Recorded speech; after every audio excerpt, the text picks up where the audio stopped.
श्रीगुरूंनी काही वेळाने भास्कराला त्या ब्राह्मणाला बोलावून आणण्यास सांगितले. नदीवर जाऊन भास्कराने विप्राला श्रीगुरूंचा निरोप सांगितला. ते म्हणाले, मठातील सामग्रीचे एवढ्या लोकांचा स्वयंपाक व्हायला संध्याकाळ होईल. लवकर येऊन तेथे आम्ही काय करणार? तू स्वयंपाक करून श्रीगुरूंना जेवू घाल. भास्कराने मठात येऊन श्रीगुरूंना ब्राह्मणाचा विचार सांगितला. श्रीगुरू त्याला म्हणाले, त्या सर्वांना मी पंक्तीला घेऊनच जेवणार आहेस. आम्हा सर्वांना तू वाढायचे आहेस. ते ऐकून भास्कर विचारात पडला. 2-3 माणसांचा पुरेल एवढ्या स्वयंपाकामध्ये एवढा ब्रह्मसमाज कसा जेवणार याची त्याला काळजी वाटत होती. पण श्री गणेशाय नमः. नामधारकाला सिद्धाने श्रीगुरूंचे परंपरे पवित्र चरित्र सांगितले. नामधारकाचे मन ते ऐकून ब्रह्मानंदी निमग्न झाले. त्यांच्या भावनावस्था प्राप्त झाली.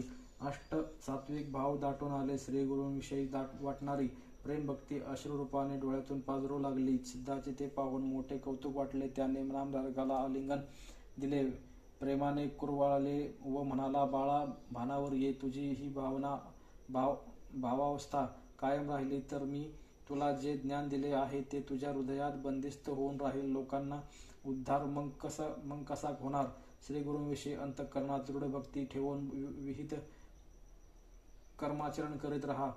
श्रीगुरू